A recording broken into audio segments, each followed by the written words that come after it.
ملک بھر میں اغوا ہو رہے ہیں لوگ، تجویز کنندہ اغوا ہو رہے ہیں، اور فاضل چیف جسٹس صاحب جو ہیں وہ سمجھ رہے ہیں اپنے تئیں کہ گویا ملک میں امن کی آشتی ہے۔ پہلی دفعہ پاکستان تحریک انصاف باضابطہ طور پہ چیف جسٹس آف پاکستان کے اس کنڈکٹ کو انتہائی نامناسب سمجھتی ہے، اور پاکستان تحریک انصاف یہ واضح کرنا چاہتی ہے کہ اگر ہمیں کوئی انصاف نہیں دے سکتا ہے تو بہتر یہ ضرور ہوگا کہ ہماری توہین نہ کی جائے، ہمارا مذاق نہ اڑائے جائے، ہمارے موازنے نہ کرائے جائے۔ جس طرح کہ کل کی پروسیڈنگ میں بتایا گیا کہ فلاں صحافی آپ کے دور میں اغوا ہوا تھا،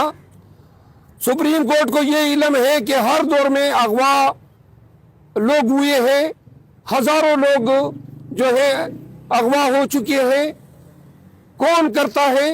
اور سپریم کورٹ جو ہے عوام کے اپنے اس حق کو تحفظ دینے میں بری طرح ناکام رہی ہے۔ فاضل چیف جسٹس آف پاکستان جو ہے انہوں نے پی ٹی آئی یہ سمجھتی ہے کہ شاید ہمارے دور میں ان کے خلاف دائر کی گئی جو ریفرنس تھا اور جس کے حوالے سے ہم نے ریگریٹل کا اظہار بھی کیا تھا، لیکن شاید چیف جسٹس آف پاکستان اپنے دل سے اس بغض کو نکال نہیں سکے ہیں، اور اس وجہ سے جو ہے ان کے کمنٹس اور پی ٹی آئی کے کیسز، خصوصاً نواز شریف کی ڈسکوالیفیکیشن کو ختم کرنے کے لیے جلدی سے 7 رکنی بینچ بنایا گیا۔ انصاف کا تقاضا تھا کہ اگر نواز شریف کو آپ سنوائی دے رہے ہیں تو ہمیں بھی دیتے ہیں۔ انصاف کا تقاضا ہے، 4 مہینے سے ہم نے اسلام آباد ہائی کورٹ سے اپنے تمام مقدمات کی منتقلی کے لیے 186 اے کی درخواست سپریم کورٹ میں دائر کیے، تاریخ نہیں لگ رہی ہے۔ سپریم کورٹ آف پاکستان میں ہمارے مقدمات جو ہیں نہ کہ صرف تاخیر کا شکار ہے، بلکہ پی ٹی آئی اب سمجھتی ہے کہ چیف جسٹس آف پاکستان کے ہوتے ہوئے پی ٹی آئی کو انصاف نہیں ملنے والا ہے۔ اور ہم آج واضح طور پہ پالیسی اسٹیٹمنٹ دے رہے ہیں کہ ہمارے مقدمات جو ہیں چیئرمین پی ٹی آئی کے مقدمات، جہاں پورے ملک میں پورا نظام ہمارے خلاف لگا ہوا ہے، ایسی صورت میں عدل سے وابستہ اداروں کی طرف سے ہمارا تصحیح کیا جانا، ہمارے موازنے کرائے جانے، ہمارے کیسز کو نظر انداز کیا جانا، یہ ایسے واقعات ہیں جو کہ کسی بھی سپریم کورٹ کے کسی جج کے جو کنڈکٹ ہے اس سے کمنجوریٹ نہیں ہے۔ تو لہذا ہم پاکستان تحریک انصاف جو ہے اپنے وکلاء، اپنے لیڈر، ان کے حوالے سے دیے گئے تمام کلمات کی شدید مذمت کرتی ہے، اور ہم واضح کر دینا چاہتے ہیں کہ اب ہماری تصحیح نہ اڑائیں، باز آ جائیں اس سے۔ آپ ہمیں انصاف نہیں دے سکتے، کوئی حق نہیں ہے آپ کو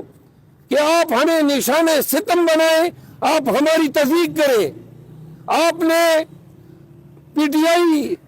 اور خان صاحب نے اس پہ بھی اپنی ناراضگی کا اظہار کیا، اور یہ ہم بطور وکیل یہ بھی سمجھتے ہیں سپریم کورٹ کو نظر آنا چاہیے کہ جن آروپ کے رکھنے کے لیے ہائی کورٹ کے آرڈر کے خلاف آپ نے عمیر نیازی صاحب کو جو کنٹمپٹ کا نوٹس بھیجا، ان آروپ کا کنڈکٹ آپ نے دیکھا۔ حق تو یہ بنتا ہے کہ ان آروپ جن پہ اعتماد کیا chief justice supreme court of Pakistan نے، ان کو کٹہرے میں کھڑا کرتے کہ جی میں نے تو آپ پہ اعتماد کیا، یہ آپ نے کیا کیا؟ بجائے اس کے کہ اس کی باس پرس ہوتی، بجائے اس کے کہ الیکشن کمیشن سے باس پرس ہوتی، آئی جی سے باس پرس ہوتی، لوگوں کے گھروں میں گھس رہے، لوگوں کے خواتین کے کپڑے اتار رہے، تجویز کنندہ اور تائید کنندہ اغوا ہو رہے ہیں۔ آئے دن ہمارے امیدوار آج بھی اٹھائے گئے، کل بھی اٹھائے گئے، اور وہ کہہ رہے ہیں کہ لیول پلینگ فیلڈ ہے۔ اگر انصاف کے ادارے اتنے اندھے ہو چکے ہیں اور اتنے ان کو ناانصافی، ظلم، جبر ملک میں نظر نہیں آ رہا ہے، تو پھر بہتر ہے کہ ایسے مقدمات ان بینچز کے سپرد کیے جائیں جن سے عوام کو انصاف کی توقع ہو. اور دوسری بات، پاکستان تحریک انصاف کے چیئرمین عمران خان صاحب نے ہماری اور JUI شیرانی صاحب کی شمولی الائنس کی باقاعدہ منظوری دے دی ہے. ہمارے بلوچستان کے صدر ڈاکٹر منیر اور ہمارے جنرل سیکرٹری سالار خان کاکڑ 2 رکنی کمیٹی جو ہے وہ ان کے ساتھ اس کا باقاعدہ اعلان پریس کانفرنس میں کریں گے. اور جتنے بھی سیٹ ایڈجسٹمنٹ ہے، باقی تفصیل جو ہے بعد میں وہ خود پروناؤنس کریں گے. تیسری بات یہ ہے کہ خان صاحب نے ہدایت کی ہے کہ سپریم کورٹ میں جو ہمارے مقدمات ہیں ان کی پیروی کے لیے اور نئے جو مقدمات جو دائر کرنے وہ پٹیشن جلد از جلد دائر ہونے چاہیے.